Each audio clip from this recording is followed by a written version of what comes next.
Welcome to an update on the Dark Lady Sonnets. I'm Peter Matthews.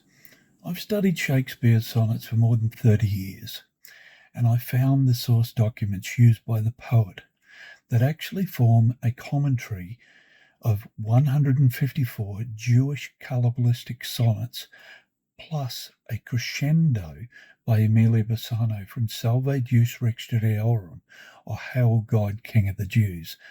That is from the very same source documents. Salve Deus holds the keys to unlock the sonnets.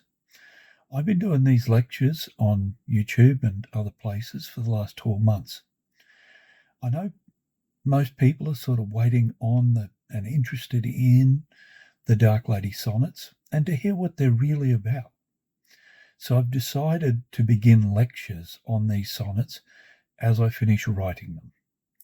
I had them pretty well drafted beforehand, but I've still got to put a fair bit of work in to polish them ready for the final production. As many of you know, I have signed a contract with the publisher for the entire series, 3 volumes, 3 books, the academic series.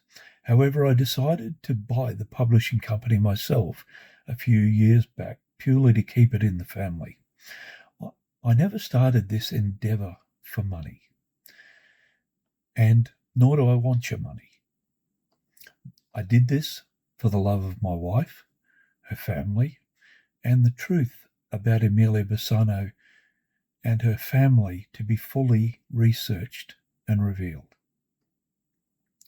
My first academic paper was way back in 1996. Now that's a blast from the past. Getting back to the topic, I still have some legal obligations to the original publishing company, which I am working through. I've also signed an agreement with my good friend Emily Francis of Bina Productions, who many of you know as the host of I24 News Israel. This is for a television documentary series on the Bassano family and their connection to the Shakespearean works.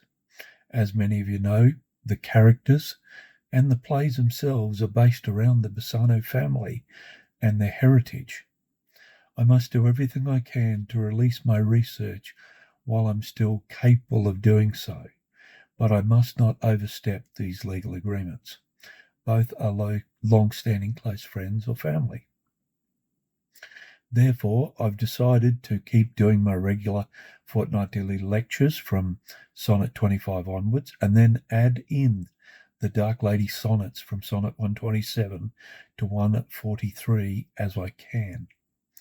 I will publish a small book purely on the Dark Lady Sonnets for those who want a print copy. However, I'm not asking you to buy it. This is to comply with copyright laws. I don't want others copying my work and then claiming they wrote it. If that happens, I'd have to put my legal cap back on, and I don't want to do that. I think you can see which cap I'm wearing. I'll reveal much evidence of what I've found within these lectures. Like I said, it's not about money. It's always been about revealing the truth, as I promised Donna and her family.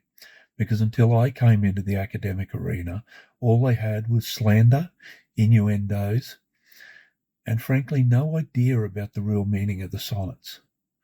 This will be a small book in black and white inside instead of full colour to save on printing costs, and will form part of Volume 3 of my academic series, a comprehensive commentary on Shakespeare's sonnets. And that way, if I'm not able to finish everything as I'd hoped, then I have at least laid out the real meaning for the world. Hopefully, some of you younger scholars will take up my challenge and continue my research, digging even deeper than I have, and find even greater truths. It's been my life's work, and I've enjoyed it. But I'm now waning like the moon. Thanks for listening. If you haven't subscribed yet, please do so. That way you can keep abreast of my upcoming release of my research. May the Lord richly bless both you and your children. Psalm 115, verse 14. Amen.